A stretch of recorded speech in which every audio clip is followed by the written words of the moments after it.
دنیا نے کال پر بات کرنے کو محبت کا نام دیا ہوا ہے، گھر والوں سے چھپ چھپا کے ملنے کو محبت کا نام دیا ہوا ہے، یہاں تک کہ کچھ باولے قسم کے لوگ اپنی ڈیزائرز کو پورا کرنے کے لیے جسم سے کپڑے اتارنے کی ڈیمانڈ کرتے ہیں اور اس کو محبت کا نام دیتے ہیں۔ ایک بہت بڑے وی آئی پی سے ریسٹورنٹ میں لے جا کر ایک دو وقت کا کھانا کھلا دینا، دن میں 25 دفعہ طوطے کی طرح آئی لو یو بولنا، آئی لو یو بلوانا، ان کی نظروں میں محبت ہے بھائی۔ تنہائیوں میں ایک دوسرے کو اپنے پاس بلانا، ایک دوسرے کو جو ہوس کے نشے میں نوچا جا رہا ہے، ایک دوسرے کو ایکسپینسو سے گفٹس دے کر جو بدلے میں عزت، ایمان، حیا اور اللہ کا تعلق چھینا جاتا ہے، ہماری سو کالڈ دنیا اسے محبت کا رنگ دے رہی ہے۔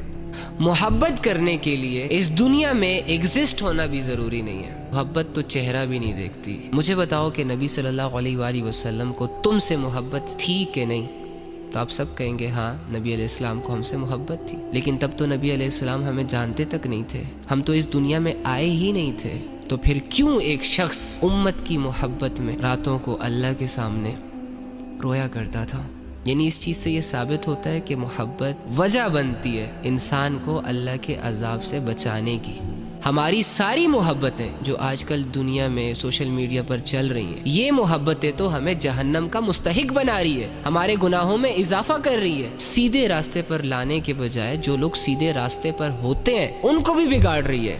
یہ سارے کام جو ہے نا، یہ محبت کے نہیں ہیں، یہ ہوس کے ہوتے ہیں، یہ نفس کے ہوتے ہیں۔ نفس چاہتا ہے کہ انسان ذلیل ہو جائے، شیطان چاہتا ہے کہ ایک انسان اللہ کی نظروں میں گر جائے، اس کی آخرت خراب ہو جائے، لہٰذا وہ دنیا کے اپوزٹ جینڈرز کے جھانسے دے کر ایک انسان کو دنیا کی شان و شوکت، دنیا کی رنگینیوں، دنیا کے مزوں میں لگا کر آخرت سے غافل رکھنا چاہ رہا ہوتا ہے۔ جو ریئل محبت ہوتی ہے نا، وہ انسان کی اسٹرینتھ بنتی ہے، وہ انسان کو دنیا سے لڑنا سکھاتی ہے۔ ہماری محبتیں تو ہمیں زندہ لاش بنا رہی ہیں۔ لڑکی بھی بیٹھی ہوئی ہے کمرے میں، میسج پہ میسج کیے جا رہی ہے اور ہنس رہی ہے، امی آوازیں دے رہی ہے، کوئی پرواہ نہیں، کیریئر خراب ہو رہا ہے، کوئی پرواہ نہیں۔ اسی طرح سارے نوجوان لڑکے جاگتی آنکھوں سے سوئے ہوئے ہیں، 10 لوگوں میں بیٹھا ہوا شخص اپنی دنیا میں غائب ہے، ان کو اپنی تباہی نظر ہی نہیں آ رہی۔ یہ روزانہ جو اپنا وقت ضائع کرتے ہیں، کوئی فکر ہی نہیں ہے۔ مجھے بتاؤ، جس معاشرے کے لڑکوں اور لڑکیوں کا ایسا سینس آف ہیومر ہو،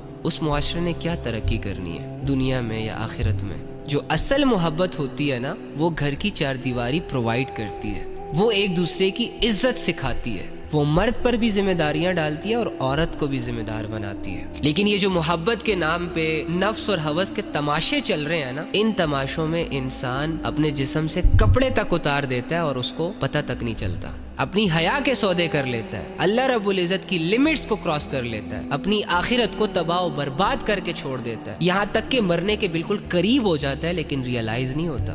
تو خدا را اپنی جانوں پر یہ ظلم کرنا چھوڑ دیں۔ ابھی اللہ کا ایک فیصلہ ہوا نا کہ آ جاؤ میرے پاس، تو تمہارے جانو مانو کو خبر بھی نہیں ہونی اور تم نے 6 فٹ زمین کے نیچے اتر جانا ہے، اور تمہارے جانے کے بعد جو زندہ بچ گیا ہوگا نا یا بچ گئی ہوگی، اس نے کسی اور کے ساتھ مصروف ہو جانا ہے۔ آج اگر مردوں میں غیرت ختم ہو رہی ہے، عورتوں میں حیا ختم ہو رہی ہے، تو اس کا سب سے بڑا ریزن یہ دنیا کی سو کالڈ محبتیں ہیں، یہ جسموں اور شکلوں کے پیچھے بھاگنا۔